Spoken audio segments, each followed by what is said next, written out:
Pulau itu terpencil, jauh dari peta keramaian. Penduduk setempat jarang membicarakannya, dan jikapun ada, selalu dengan nada rendah dan penuh peringatan. Konon, pulau itu dulunya adalah tempat peristirahatan seorang tokoh yang melakukan praktik ilmu hitam. Setelah kematiannya yang misterius, pulau itu diakini menyimpan sisa-sisa energinya yang gelap, menarik hal-hal aneh dan menakutkan bagi siapapun yang berani menginjakan kaki di sana.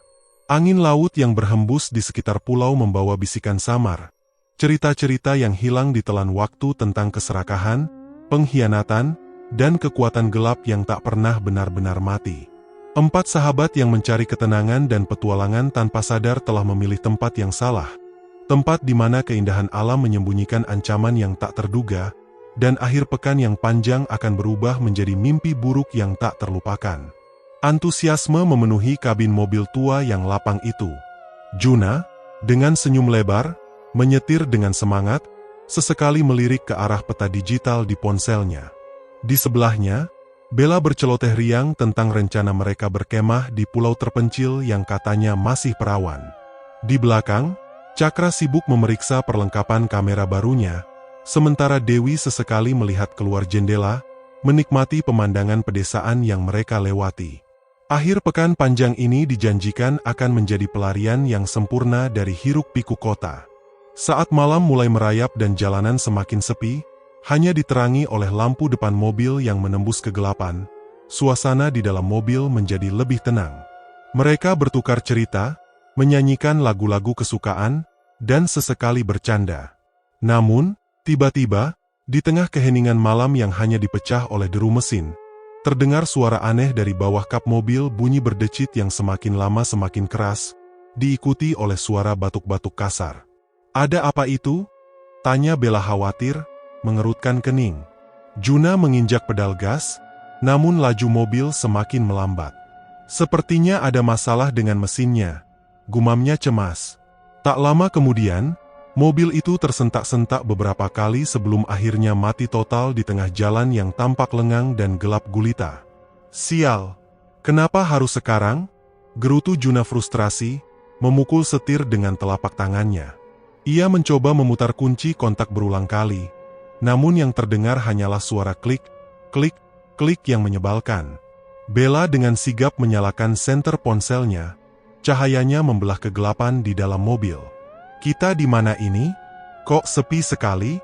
Tidak ada lampu-lampu rumah atau kendaraan lain." Ia mengarahkan senternya keluar jendela, hanya menampilkan pepohonan dan semak-semak yang gelap dan menakutkan. Cakra mengeluarkan ponselnya, mencoba melihat peta digital. Sial besar, tidak ada sinyal sama sekali. Bar sinyalnya kosong melompong. Sepertinya kita benar-benar terpencil. Lihat, di peta ini pun jalan ini tidak terlalu jelas. Ia menghela napas panjang, menyandarkan punggungnya ke kursi. Padahal tadi masih ada sedikit sinyal. Dewi yang sedari tadi lebih banyak diam, tiba-tiba menunjuk ke arah semak-semak lebat di pinggir jalan dengan mata membulat. Ekspresinya menunjukkan keterkejutan dan ketakutan. "Kalian lihat itu?" Suaranya bergetar pelan. Ketiga temannya langsung menoleh ke arah yang ditunjuk Dewi. Cahaya samar dari senter ponsel Bella menyoroti area tersebut. Di antara bayangan pepohonan dan semak-semak yang gelap, mereka melihat sekilas sosok yang tinggi dan kurus berdiri tegak. Sosok itu tampak sangat pucat dan bergerak dengan canggung, sebelum akhirnya menghilang secepat kilat di balik kegelapan sebelum mereka bertiga bisa memastikan apa sebenarnya yang mereka lihat. Apa itu tadi?" tanya Bella dengan suara tercekat, matanya membelalak ketakutan. Juna menggelengkan kepalanya, merasa merinding meskipun udara malam tidak terlalu dingin. "Aku tidak yakin, mungkin hanya ranting pohon yang tertiup angin, atau mungkin mataku salah lihat." Namun, nada suaranya tidak meyakinkan. Cakra menelan ludah, raut wajahnya tegang. "Tidak mungkin ranting pohon. Bentuknya seperti orang, tapi tinggi sekali." Dewi masih terpaku pada arah semak-semak itu, wajahnya pucat pasi. "Aku yakin aku melihatnya." Dia menatap ke arah kita. Suasana di dalam mobil yang tadinya penuh antusiasme kini berubah menjadi tegang dan mencekam. Kegelapan jalanan yang sunyi, mobil yang mogok tanpa harapan, hilangnya sinyal telepon, dan penampakan sosok misterius di kegelapan telah menanamkan benih ketakutan di hati mereka. Perjalanan yang seharusnya menjadi awal dari liburan yang menyenangkan kini terasa seperti awal dari sesuatu yang jauh lebih menakutkan. Mereka terperangkap di tengah malam yang sunyi, dengan pertanyaan-pertanyaan menakutkan yang mulai bermunculan di benak mereka. Siapa atau apa sosok yang mereka lihat tadi? Dan apa lagi yang menanti mereka di kegelapan malam yang dingin ini? Setelah berjalan kaki tanpa henti selama beberapa jam di jalanan sepi yang hanya diterangi oleh cahaya bulan dan senter ponsel, harapan mulai muncul ketika mereka melihat kerlip lampu di kejauhan. Dengan sisa tenaga, mereka terus berjalan dan akhirnya menemukan sebuah dermaga kecil yang tampak terbengkalai. Di sana terikat sebuah perahu motor sederhana. Setelah bernegosiasi singkat dengan seorang nelayan tua yang tampak enggan mengantar mereka akhirnya berhasil menyewa perahu itu untuk menyeberang ke pulau tujuan mereka. Perjalanan menyeberangi laut malam itu terasa dingin dan sunyi. Ombak kecil memecah keheningan, dan kegelapan laut tampak misterius dan mengundang rasa cemas. Ketika perahu mereka semakin mendekati pulau, Juna, Bella, Cakra, dan Dewi bisa melihat siluet pepohonan yang rimbun di bawah langit bertabur bintang. Pulau itu tampak indah dan sepi seperti yang mereka harapkan, namun ada sesuatu yang janggal dalam keheningannya. Tidak ada suara binatang malam yang biasa terdengar di pulau tak berpenghuni. Hanya desiran ombak yang memecah pantai dan hembusan angin yang terasa dingin dan menusuk.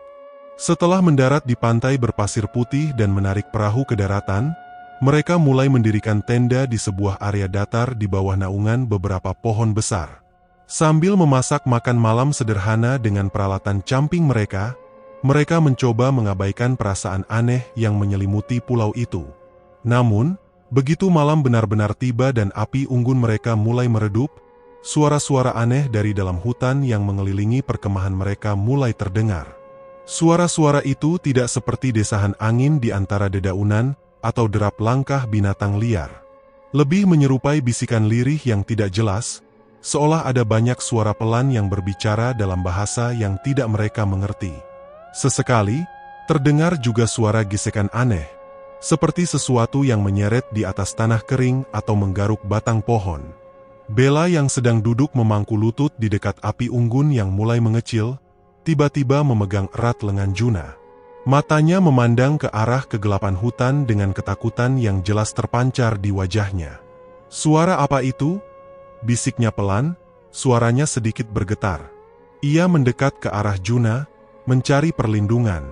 Juna yang sedang menambahkan kayu bakar ke api, ikut mendengarkan dengan saksama. Ia mengerutkan kening, berusaha mengidentifikasi suara-suara aneh itu. Entahlah, aku belum pernah mendengar suara seperti ini sebelumnya. Mungkin saja ada jenis burung atau serangga aneh di pulau ini. Meskipun ia mencoba bersikap rasional, nada suaranya tidak sepenuhnya yakin. Cakra yang sedang membereskan peralatan masak, ikut menimpali. Burung atau serangga? Suaranya terlalu, seperti suara orang berbisik. Dan gesekan itu, seperti ada yang menyeret sesuatu yang berat. Ia mengarahkan senternya ke arah hutan, namun yang terlihat hanyalah kegelapan yang pekat. Ia merasa bulu kuduknya mulai berdiri. Aku jadi merinding. Dewi yang sedari tadi hanya diam mendengarkan, menggelengkan kepalanya perlahan. Tatapannya tertuju pada kegelapan hutan dengan ekspresi serius. Tidak, ini bukan suara angin. Dan bukan juga suara binatang biasa. Aku yakin ada sesuatu di luar sana, sesuatu yang tidak beres. Ia merasakan firasat buruk yang kuat menyelimuti dirinya. Perasaan tenang yang mereka harapkan dari pulau terpencil ini telah sepenuhnya hilang, digantikan oleh kecemasan dan ketidaknyamanan yang mendalam. Malam pertama mereka di pulau yang seharusnya menjadi surga tersembunyi itu justru diwarnai oleh suara-suara misterius yang membangkitkan rasa takut dan pertanyaan-pertanyaan yang mengganggu tentang apa sebenarnya yang menanti mereka di pulau yang tampak indah namun terasa begitu janggal ini. Mentari pagi menyapa dengan sinarnya yang hangat, namun tidak mampu menghalau sisa-sisa kecemasan yang menggantung di udara perkemahan mereka. Setelah sarapan sederhana, mereka berencana untuk menjelajahi sedikit bagian pulau yang tampak rimbun dan menarik. Juna meraih senter yang semalam mereka gunakan, berniat untuk mengecek kondisi sekitar tenda. Namun, ketika ia menekan tombolnya berulang kali, senter itu tetap mati. Bagaimana bisa senter ini mati? Baterainya kan baru aku ganti kemarin sebelum berangkat. Ujar Juna heran sambil mengotak-atik senter itu dengan bingung. Ia membuka penutup baterai dan memeriksa isinya. Baterainya masih terpasang dengan benar. Aneh sekali. Ia mencoba mengganti baterai cadangan yang mereka bawa, namun senter itu tetap tidak menyala. Cakra yang sedang memeriksa arah dengan kompasnya juga tampak frustrasi. Jarum kompas itu berputar liar tanpa menunjukkan arah utara yang seharusnya. Kompas ini juga aneh. Dari tadi muter-muter terus, tidak karuan. Padahal kompas ini selalu bisa diandalkan, katanya dengan wajah bingung sambil mengetuk-ngetuk kompasnya. Apa mungkin ada medan magnet aneh di pulau ini? Sementara Juna dan Cakra sibuk dengan peralatan mereka yang bermasalah, Bella terlihat panik mengobrak-abrik tas ranselnya dan area di sekitar tempat ia tidur di dalam tenda. Wajahnya menunjukkan kekhawatiran yang mendalam. "Gelangku hilang," serunya dengan nada panik. "Gelang perak pemberian nenekku. Padahal tadi pagi masih aku pakai. Aku yakin sekali." Ia terus mencari di sela-sela perlengkapan mereka, namun gelang itu tidak juga ditemukan. "Coba ingat-ingat lagi, Bella.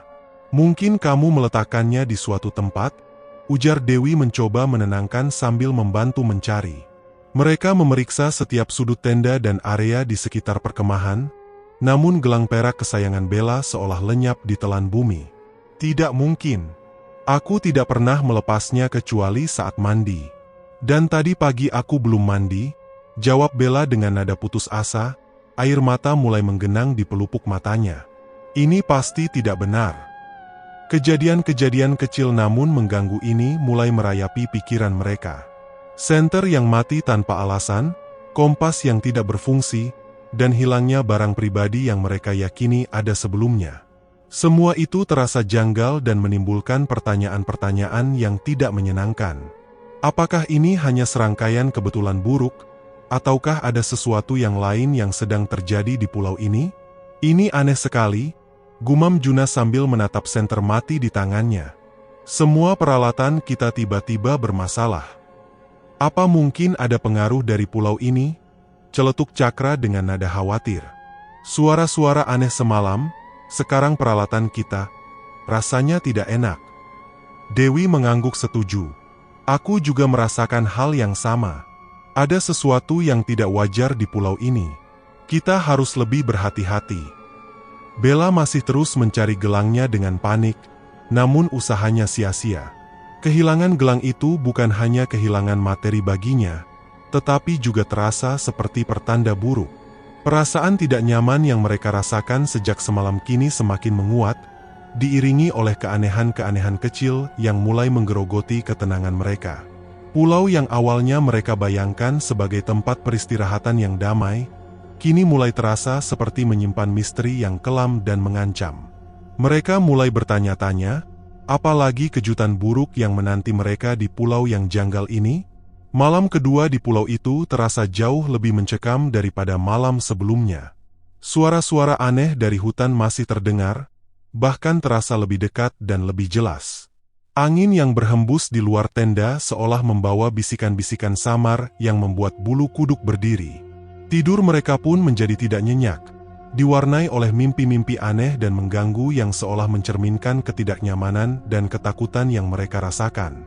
Keesokan paginya, saat mereka berkumpul untuk sarapan dengan sisa perbekalan yang ada, wajah Juna terlihat pucat dan matanya sayu. Ia tampak tidak bersemangat dan beberapa kali menghela napas panjang.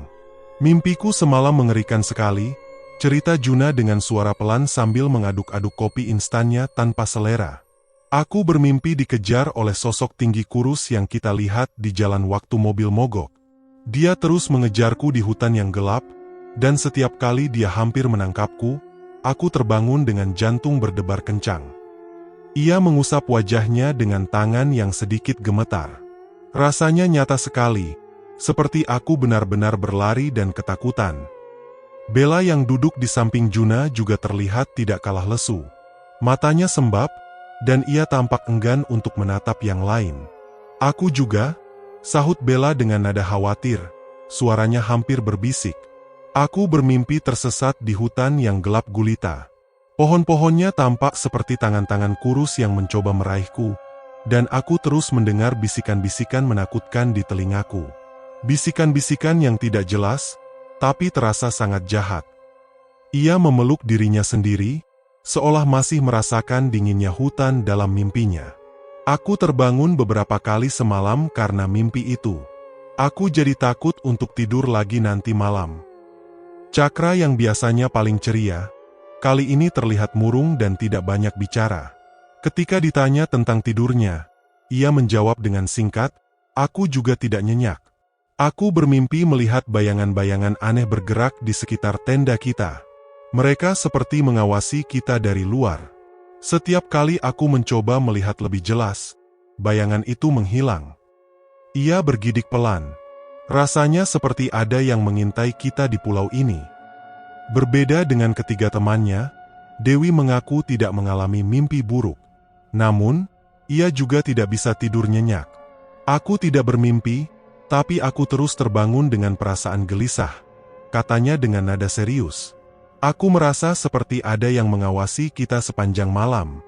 Setiap kali aku membuka mata, aku merasa ada sesuatu yang berbeda di sekitar kita, meskipun aku tidak bisa melihatnya dengan jelas. Perasaan diawasi ini sangat tidak nyaman." Ia menghela napas. Aku jadi khawatir dengan apa yang sebenarnya terjadi di pulau ini. Suasana sarapan pagi itu menjadi suram dan dipenuhi kecemasan. Mimpi-mimpi buruk yang dialami Juna, Bella, dan Cakra, serta perasaan gelisah dan diawasi yang dirasakan Dewi, semakin menguatkan firasat buruk mereka tentang pulau ini. Liburan yang mereka harapkan sebagai ajang relaksasi dan kebersamaan kini terasa seperti jebakan yang semakin mengancam. Mereka mulai menyadari bahwa keanehan-keanehan yang mereka alami bukanlah sekadar kebetulan, dan pulau terpencil ini mungkin menyimpan rahasia gelap yang siap mengusik dan menghancurkan ketenangan mereka. Rasa takut mulai merayapi hati mereka, menggantikan antusiasme awal dengan kekhawatiran yang mendalam tentang apa yang akan mereka hadapi selanjutnya di pulau yang terasa semakin janggal dan mengancam ini. Setelah sarapan yang suram, mereka memutuskan untuk sedikit menjauh dari area perkemahan dan mencoba menjelajahi sebagian kecil dari pulau itu dengan harapan menemukan sumber air tawar, atau setidaknya pemandangan yang bisa mengalihkan pikiran mereka dari mimpi buruk dan perasaan tidak nyaman. Mereka berjalan menyusuri pantai berpasir putih yang tampak indah, namun keheningan yang tidak wajar dan ketiadaan jejak kehidupan binatang membuat suasana terasa sedikit mencekam. Saat mereka mencapai sebuah teluk kecil yang terlindung oleh formasi bebatuan aneh, Dewi tiba-tiba menghentikan langkahnya dan menunjuk ke arah pasir dengan ekspresi heran. "Lihat ini," katanya dengan nada bingung sambil mengamati jejak-jejak kaki yang tercetak jelas di permukaan pasir yang halus. Ketiga temannya menghampiri dan ikut melihat jejak-jejak itu dengan seksama. Jejak-jejak itu memang aneh. Ukurannya lebih besar dari jejak kaki manusia dewasa, namun bentuknya tidak menyerupai telapak kaki biasa. Jejak itu tampak memanjang dan tidak beraturan, dengan beberapa bagian terlihat seperti bekas seretan, seolah sesuatu yang berat dan tidak memiliki bentuk yang jelas telah melewati area itu. Jarak antar jejak juga tidak konsisten, kadang sangat lebar, kadang sangat pendek, menciptakan pola yang membingungkan. "Jejak apa ini?" tanya Dewi lagi dengan nada heran dan sedikit takut. Ia berjongkok untuk melihat lebih dekat, mencoba memahami bentuk dan arah jejak itu. "Ini bukan jejak kaki manusia, dan juga bukan jejak binatang yang pernah aku lihat." Cakra ikut berjongkok di samping Dewi, mengamati jejak-jejak itu dengan cermat. Ia mengeluarkan ponselnya dan mengambil beberapa foto. "Aku juga tidak tahu. Belum pernah aku melihat jejak seperti ini. Terlalu besar untuk jejak monyet atau babi hutan, dan bentuknya aneh sekali. Seperti ada sesuatu yang diseret di belakangnya." Ia menggaruk kepalanya yang tidak gatal, menunjukkan kebingungannya. "Lihat, Di beberapa bagian pasir ini seperti tertekan sangat dalam. Juna ikut memperhatikan jejak-jejak itu dengan seksama. Ia mengikuti arah jejak itu dengan pandangannya, melihat bahwa jejak itu berasal dari arah hutan dan menuju ke arah laut, sebelum kemudian menghilang di tepi air. Anehnya, tidak ada jejak yang kembali dari arah laut. Seolah apapun yang membuat jejak ini datang dari hutan dan kemudian menghilang di air. Bella yang sedari tadi hanya diam, kini ikut angkat bicara dengan nada cemas. Kalian tidak berpikir, ini jejak dari sesuatu yang kita lihat semalam di jalan, kan? Ia menatap Juna dengan mata penuh kekhawatiran. Juna mencoba bersikap tenang meskipun ia sendiri merasa merinding melihat jejak-jejak aneh itu. Aku rasa tidak mungkin Bella. Sosok itu kan tinggi dan kurus. Jejak ini lebih lebar dan seperti ada seretan. Namun, ia tidak bisa menyembunyikan keraguannya sepenuhnya. Tapi tetap saja aneh, timpal Dewi sambil berdiri. Apapun yang membuat jejak ini, ukurannya pasti besar dan tidak biasa. Dan kenapa jejaknya hanya satu arah? Cakra berdiri dan melihat sekeliling mereka. Hutan di sekitar teluk itu tampak rimbun dan gelap. Suara-suara aneh dari dalam hutan semalam kembali terngiang di benaknya. Mungkin ada sesuatu yang tinggal di pulau ini. Sesuatu yang tidak kita ketahui. Keberadaan jejak-jejak aneh itu semakin menambah rasa tidak nyaman dan misteri di pulau tersebut. Mereka bertiga saling bertukar pandang, menyadari bahwa pulau yang mereka kira sepi dan alami ini ternyata menyimpan rahasia yang tidak menyenangkan. Jejak-jejak tak terjelaskan itu menjadi bukti nyata bahwa mereka tidak sendirian, dan ada sesuatu yang lain, sesuatu yang tidak dikenal dan mungkin berbahaya, yang juga menghuni pulau terpencil ini. Rasa ingin tahu bercampur dengan ketakutan, membuat mereka semakin waspada dan bertanya-tanya tentang apa sebenarnya yang sedang mereka hadapi di pulau yang semakin terasa janggal dan mengancam ini. Sejak malam kedua, setelah mimpi buruk yang membuatnya terbangun beberapa kali, Bella menunjukkan perubahan perilaku yang semakin mengkhawatirkan teman-temannya. Keceriaan dan celotehannya yang biasa menghiasi perjalanan mereka kini lenyap, digantikan oleh keheningan yang canggung dan tatapan mata yang seringkali kosong, seolah pikirannya berada jauh di tempat lain. Ia menjadi lebih pendiam, jarang berinteraksi dengan yang lain, dan lebih sering menyendiri, memilih untuk duduk di tepi pantai atau berjalan-jalan di sekitar perkemahan tanpa tujuan yang jelas. Juna yang paling dekat dengan Bella merasa sangat khawatir dengan perubahan drastis pada sahabatnya itu. Beberapa kali ia mencoba mengajaknya berbicara, namun Bella hanya memberikan jawaban singkat atau bahkan tidak menjawab sama sekali. Bella, kamu kenapa sih? Kok dari kemarin diam terus? Ada yang mengganggu pikiranmu? Tanya Juna dengan nada lembut sambil duduk di samping Bella yang sedang menatap kosong ke arah laut yang berombak kecil. Bella hanya menoleh padanya sekilas, tatapannya kosong dan tanpa emosi. Ia menggelengkan kepalanya perlahan tanpa mengucapkan sepatah kata pun, lalu kembali memandang ke arah laut. Juna menghela napas, merasa frustrasi dengan sikap Bella yang tertutup. Di lain waktu, saat mereka sedang berkumpul di sekitar api unggun yang mereka nyalakan untuk menghangatkan diri di malam yang dingin, Cakra mencoba mengajak Bella bercanda seperti biasanya. Namun, respons Bella sangat berbeda. Ia tiba-tiba menjadi marah tanpa alasan yang jelas, membentak Cakra dengan nada yang tidak pernah mereka dengar sebelumnya. Jangan ganggu aku. Aku sedang tidak ingin bicara dengan siapapun. Bentaknya dengan mata yang berkilat marah, sebelum kemudian berdiri dan berjalan menjauh dari mereka menuju kegelapan malam di sekitar tenda. Juna dan Cakra saling bertukar pandang dengan raut wajah terkejut dan bingung. Sikap Bella yang tiba-tiba meledak itu sangat tidak biasa dan membuat mereka semakin khawatir. Ada yang tidak beres dengan Bella, gumam Cakra pelan sambil menatap ke arah Bella yang menghilang di kegelapan. Dia tidak pernah semarah itu sebelumnya, apalagi hanya karena hal sepele.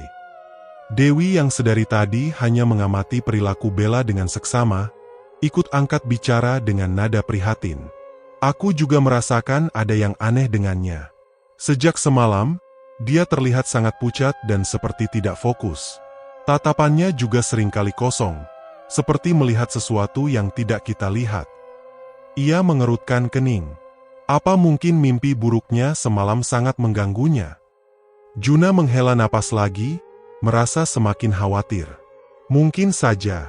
Tapi ini lebih dari sekadar mimpi buruk biasa. Perubahan Bella terlalu drastis. Aku takut ada sesuatu yang lain yang terjadi padanya. Mungkin sesuatu yang berhubungan dengan pulau ini. Ia teringat pada suara-suara aneh di malam hari, peralatan mereka yang bermasalah, dan jejak-jejak aneh di pantai. Semua kejadian itu terasa saling terkait dan mengarah pada perasaan tidak nyaman yang semakin kuat. Mereka bertiga saling berpandangan dalam diam, diliputi oleh kekhawatiran yang mendalam terhadap kondisi Bella. Perubahan perilaku sahabat mereka itu menambah lapisan misteri dan ketegangan di pulau yang sudah terasa janggal dan mengancam. Mereka mulai bertanya-tanya, apakah Bella hanya sedang tertekan oleh situasi yang mereka alami, ataukah ada kekuatan lain yang sedang mempengaruhinya? Rasa takut akan hal yang tidak diketahui semakin mencengkeram mereka, membuat liburan akhir pekan yang seharusnya menyenangkan ini berubah menjadi ujian persahabatan dan kewarasan di tengah pulau yang menyimpan rahasia kelamnya sendiri. Kekhawatiran mereka terhadap kondisi Bella semakin meningkat. Mereka memutuskan untuk tidak membiarkannya sendirian dan selalu berusaha menjaganya. Persediaan kayu bakar mereka mulai menipis, jadi Juna dan Cakra memutuskan untuk pergi mencari kayu di hutan tidak jauh dari perkemahan. Sementara Dewi tetap tinggal bersama Bella di tepi pantai. Bella tampak sedikit lebih tenang saat ditemani Dewi, meskipun ia masih terlihat murung dan enggan berbicara. Juna dan Cakra berjalan menyusuri jalur setapak kecil yang masuk ke dalam hutan yang rimbun. Suara-suara aneh yang mereka dengar pada malam pertama kembali terdengar. Kali ini terasa lebih dekat dan lebih mengganggu.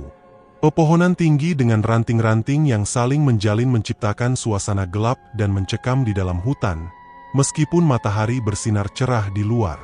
Tiba-tiba, keheningan hutan dipecah oleh suara teriakan yang memilukan. Teriakan itu sangat familiar, suara Bella. Juna dan Cakra saling bertukar pandang dengan wajah panik dan langsung berlari secepat mungkin menuju arah suara yang terdengar tidak jauh dari perkemahan. Jantung mereka berdebar kencang, dipenuhi firasat buruk. Ketika mereka tiba di area terbuka di pinggir hutan, mereka melihat Dewi berlutut di samping Bella yang terbaring di tanah. Bella tampak sangat ketakutan, tubuhnya gemetar hebat dan air mata mengalir deras di pipinya. Ia menunjuk dengan tangan gemetar ke arah kegelapan hutan di hadapan mereka, mulutnya terbuka namun tidak mengeluarkan suara. "Bella, apa yang terjadi? Apa kamu baik-baik saja?" tanya Dewi panik sambil membantu Bella duduk dan memeluknya erat. Juna dan Cakra dengan waspada mengamati arah yang ditunjuk Bella. Di antara pepohonan yang rapat dan bayangan yang menari, mereka samar-samar melihat sosok hitam tinggi berdiri tegak. Sosok itu tampak kurus dan menjulang, hampir menyatu dengan kegelapan hutan. Mereka tidak bisa melihat detail wajahnya, namun aura dingin dan mengancam terpancar jelas dari kehadirannya. Beberapa saat kemudian, sosok itu bergerak dengan cepat dan menghilang di balik rimbunnya pepohonan, seolah ditelan kegelapan. Juna segera menghampiri Bella dan Dewi. "Bella, apa yang terjadi? Apa yang kamu lihat?" tanyanya dengan nada khawatir dan cemas. Bella hanya bisa menangis terisak dan menggelengkan kepalanya berulang kali, tidak mampu mengucapkan sepatah kata pun. Ia mencengkeram erat lengan Dewi, tubuhnya masih bergetar hebat. Ketakutan yang ia rasakan tampak begitu mendalam dan nyata. Tadi. Dewi mencoba menjelaskan dengan suara bergetar, menatap ke arah hutan tempat sosok itu menghilang. "Aku sedang berbicara dengannya di tepi pantai. Tiba-tiba dia seperti melihat sesuatu di arah hutan itu. Matanya langsung kosong dan dia berjalan seperti linglung ke arah sana. Aku mengikutinya, dan tiba-tiba dia berteriak dan jatuh pingsan." "Dan kamu melihat sosok itu?" tanya Cakra dengan nada serius. Matanya masih mengawasi kegelapan hutan dengan waspada. Dewi mengangguk pelan. "Iya, tinggi sekali, hitam. Aku tidak bisa melihat wajahnya dengan jelas, tapi rasanya sangat menakutkan. Seperti bukan manusia." Juna membantu mengangkat Bella dan memapahnya kembali ke perkemahan. Bella masih belum bisa berbicara, hanya terus menangis dan sesekali meracau tidak jelas. Kejadian ini jelas bukan lagi sekadar perasaan tidak nyaman atau mimpi buruk. Mereka telah berhadapan langsung dengan sesuatu yang nyata dan menakutkan di pulau ini. Konfrontasi Bella dengan sosok hitam di hutan itu telah membuka mata mereka terhadap bahaya yang sebenarnya mengintai.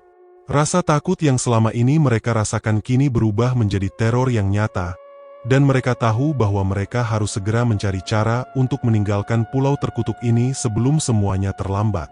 Pertanyaan yang menghantui mereka sekarang adalah, apa sebenarnya sosok itu? Dan apa yang diinginkannya dari mereka? Keheningan pulau itu seolah menyimpan jawaban yang lebih mengerikan dari yang bisa mereka bayangkan. Setelah kejadian mengerikan di hutan yang membuat Bella trauma dan nyaris tidak sadarkan diri, keputusan untuk segera meninggalkan pulau itu menjadi mutlak. Malam itu mereka tidur dengan gelisah, bergantian berjaga-jaga dengan senter yang tersisa. Suara-suara aneh dari hutan terasa semakin dekat dan mengancam. Pagi harinya, dengan semangat yang bercampur kepanikan, mereka segera membereskan tenda dan mengumpulkan semua perlengkapan mereka.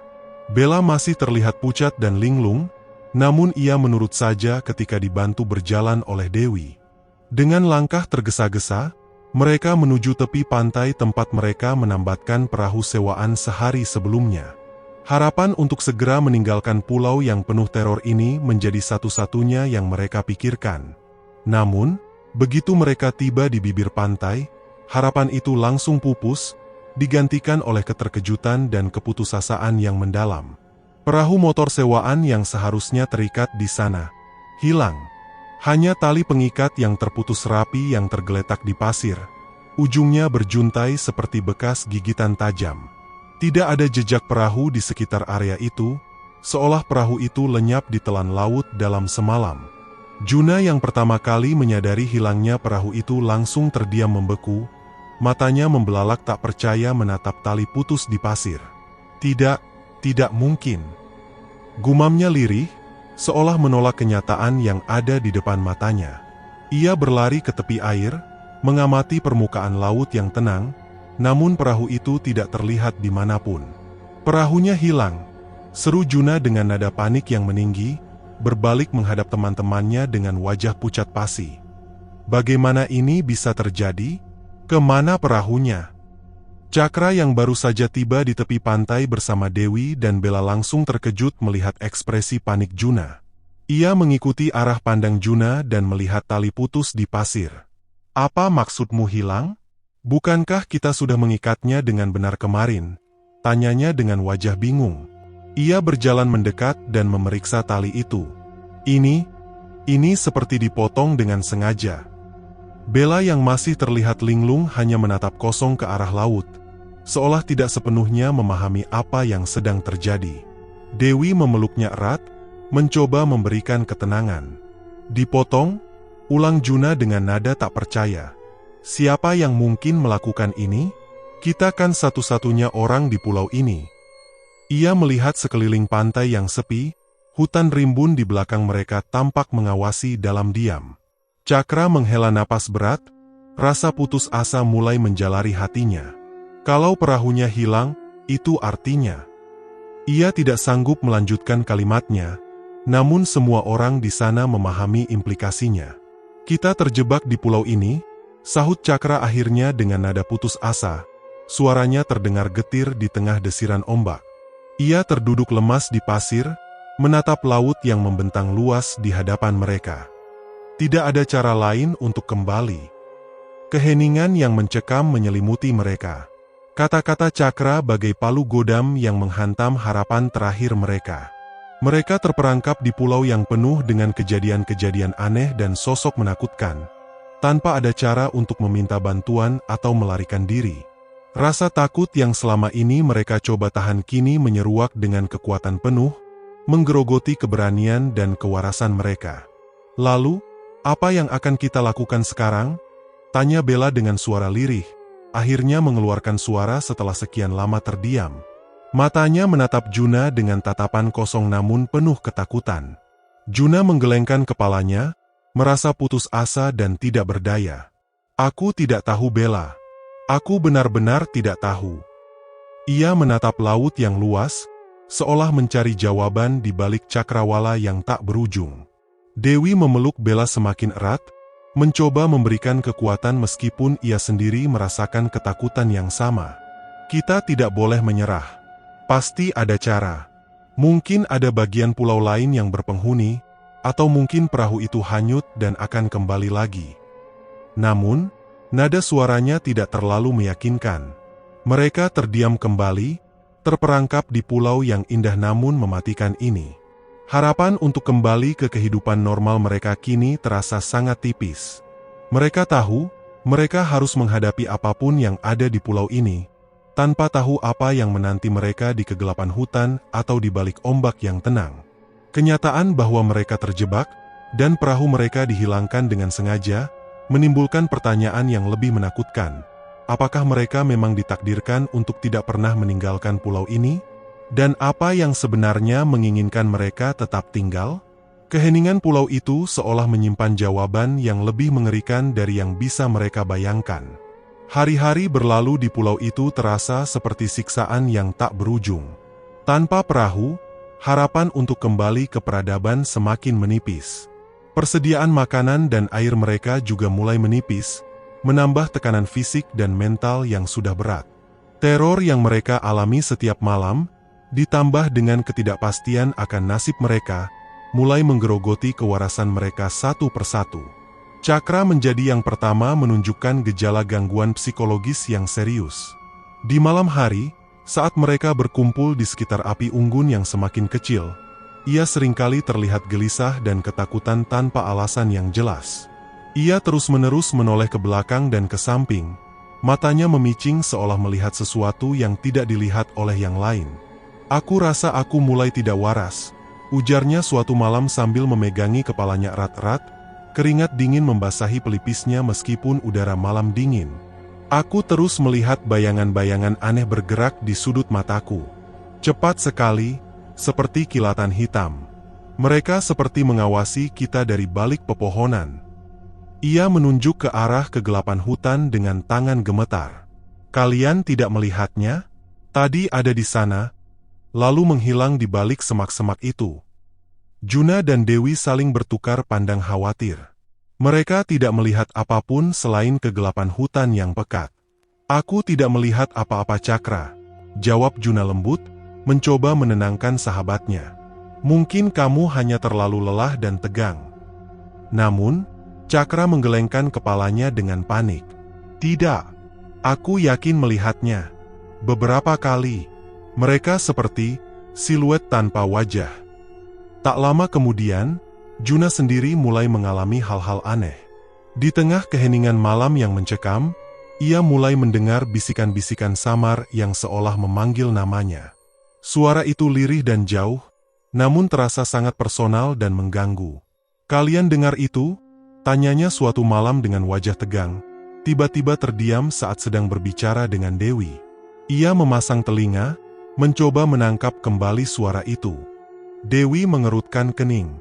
"Dengar apa, Juna? Aku tidak mendengar apa-apa selain suara ombak."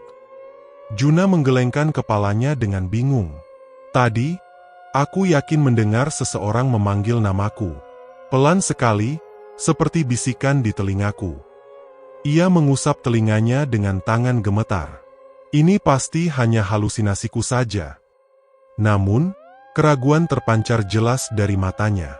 Sementara itu, kondisi Bella semakin memprihatinkan. Ia menjadi semakin aneh dan tidak responsif. Sebagian besar waktu ia hanya duduk diam menatap kosong ke kejauhan, tanpa ekspresi. Ia jarang berbicara, dan ketika diajak bicara, jawabannya seringkali tidak nyambung atau hanya berupa gumaman tidak jelas. Ia tampak seperti jiwanya telah pergi, meninggalkan tubuhnya yang kosong. "Bella, kamu baik-baik saja?" tanya Dewi suatu siang sambil mengguncang pelan bahu Bella yang sedang duduk di tepi pantai menatap laut tanpa berkedip. Bella hanya menoleh padanya dengan tatapan kosong, lalu kembali memandang ke laut tanpa memberikan respons. Dewi menghela napas putus asa. Ia merasa kehilangan Bella, meskipun sahabatnya itu masih berada di sisinya. Dewi sendiri berusaha keras untuk tetap tenang dan menjaga kewarasan mereka. Namun, tekanan dan teror yang mereka alami juga mulai mempengaruhinya. Ia seringkali merasa merinding tanpa alasan yang jelas, dan perasaan diawasi semakin kuat. Ia mulai sulit membedakan antara kenyataan dan imajinasi, dan ketakutan yang luar biasa mencengkeram hatinya. "Kita harus melakukan sesuatu," ujar Dewi suatu malam dengan nada putus asa kepada Juna yang sedang mencoba menyalakan api unggun dengan kayu basah. "Kita tidak bisa terus-terusan seperti ini. Kita semua mulai kehilangan akal." Juna menghela napas frustrasi. "Aku tahu Dewi. Tapi apa yang bisa kita lakukan? Kita terjebak di pulau ini, tanpa perahu dan tanpa harapan." Ia menatap api yang enggan menyala dengan tatapan kosong. "Aku merasa kita semua akan berakhir gila di tempat ini." Ketegangan di antara mereka semakin meningkat seiring dengan semakin menipisnya harapan dan semakin kuatnya pengaruh teror pulau itu. Mereka mulai saling curiga dan mudah tersinggung. Persahabatan yang dulu erat kini terancam hancur di bawah tekanan ketakutan dan keputusasaan. Pulau yang awalnya mereka impikan sebagai tempat pelarian yang indah kini menjelma menjadi penjara mental dan fisik, menggerogoti kewarasan dan harapan mereka sedikit demi sedikit. Mereka tidak tahu berapa lama lagi mereka bisa bertahan sebelum kegelapan pulau itu menelan mereka sepenuhnya. Keputusasaan mencengkeram hati Juna, Dewi, dan Cakra. Bella semakin jauh tenggelam dalam dunianya sendiri, tatapannya kosong dan tanpa respons. Tanpa perahu dan dengan persediaan yang menipis, harapan untuk bertahan hidup di pulau yang terasa semakin mengancam itu nyaris sirna. Halusinasi dan gangguan mental semakin menjadi-jadi, mengikis batas antara kenyataan dan ilusi. Ketegangan di antara mereka mencapai puncaknya, dipicu oleh rasa takut, kelelahan, dan saling curiga. Suatu malam, Cakra yang semakin paranoid menuduh Juna menyembunyikan sebagian makanan. "Aku melihatmu. Kau menyimpannya di tasmu kan? Kau tidak adil," bentaknya dengan mata merah dan tangan gemetar. "Apa yang kau bicarakan Cakra? Kita semua berbagi sama rata," jawab Juna dengan nada lelah dan frustrasi. "Jangan membuat masalah yang tidak ada." "Bohong. Aku melihat bayangannya tadi. Kau curang." Cakra terus berteriak histeris, sebelum tiba-tiba berlari ke arah hutan gelap, seolah dikejar oleh sesuatu yang hanya bisa dilihatnya. Juna dan Dewi berusaha mengejarnya, namun Cakra menghilang di antara pepohonan yang rapat. Mereka mencari sepanjang malam, namun Cakra tidak pernah ditemukan lagi. Hanya suara-suara aneh dari hutan yang menjadi jawaban atas teriakan putus asa mereka. Keesokan harinya, kondisi Bella semakin memburuk. Ia mulai berbicara sendiri dengan suara lirih, seolah berinteraksi dengan kehadiran tak kasat mata. "Jangan pergi, aku takut sendirian, jangan ambil aku." Gumamnya berulang kali dengan tatapan kosong yang menunjuk ke arah laut. Tiba-tiba, dengan gerakan cepat yang mengejutkan, ia berlari menuju ombak dan menceburkan diri ke dalam laut yang dingin. Dewi berusaha menyelamatkannya, namun Bella terus berenang semakin jauh ke tengah, seolah tertarik oleh kekuatan yang tak terlihat, sebelum akhirnya menghilang di bawah permukaan air yang tenang. Kini hanya Juna dan Dewi yang tersisa. Mereka berdua duduk terpaku di tepi pantai, diliputi kesedihan dan ketakutan yang mendalam. Kehilangan dua sahabat mereka dengan cara yang mengerikan membuat mereka merasa semakin putus asa. Kita harus pergi dari sini, Juna," bisik Dewi dengan suara bergetar, air mata mengalir di pipinya. "Kita tidak bisa bertahan lebih lama lagi. Pulau ini menginginkan kita semua." Juna mengangguk lemah, tatapannya kosong menatap laut. "Tapi bagaimana Dewi? Tidak ada perahu. Kita terjebak." Tiba-tiba, mereka mendengar suara langkah kaki mendekat dari arah hutan. Mereka berdua menoleh dengan harapan bercampur ketakutan. Di antara pepohonan, sosok tinggi dan kurus yang mereka lihat di jalan saat mobil mogok muncul kembali. Sosok itu bergerak perlahan namun pasti menuju arah mereka, tatapannya yang kosong namun mengancam tertuju pada Juna dan Dewi. Itu dia," bisik Juna dengan suara tercekat, Rasa takut yang luar biasa melumpuhkan seluruh tubuhnya. Sosok itu semakin mendekat, dan untuk pertama kalinya, mereka bisa melihat wajahnya dengan jelas di bawah cahaya rembulan yang samar. Wajah itu pucat pasi, dengan mata hitam legam tanpa ekspresi dan mulut yang sedikit terbuka, seolah siap mengeluarkan bisikan mengerikan. "Kalian tidak akan pergi?" Suara lirih dan dingin sosok itu akhirnya terdengar. Suaranya seperti gesekan tulang dan desiran angin malam. Juna dan Dewi berusaha melarikan diri, namun kaki mereka terasa berat dan sulit digerakkan. Sosok itu bergerak dengan kecepatan yang tidak wajar, menghalangi jalan mereka. Konfrontasi dengan entitas gaib yang menghuni pulau itu menjadi tak terhindarkan. Teriakan putus asa Juna dan Dewi memecah keheningan malam sebelum akhirnya teredam oleh suara angin laut dan desiran ombak. Pulau yang awalnya tampak seperti surga tersembunyi itu ternyata adalah neraka yang siap menelan mereka bulat-bulat. Keindahan alamnya menyembunyikan kekuatan jahat yang telah lama tertidur, dan kedatangan 4 sahabat itu telah membangunkannya. Di bawah langit malam yang bertabur bintang, pulau itu kembali sunyi, menyimpan rapat rahasia tragis tentang akhir yang mengerikan dari perjalanan yang seharusnya menjadi liburan impian. Hanya desiran ombak yang terus memecah pantai, seolah membisikkan kisah pilu tentang 4 sahabat yang hilang ditelan oleh kegelapan pulau terkutuk itu. Bertahun-tahun berlalu sejak kejadian mengerikan di pulau terpencil itu. Tidak ada yang pernah mendengar kabar lagi tentang Juna, Bella, Cakra, dan Dewi.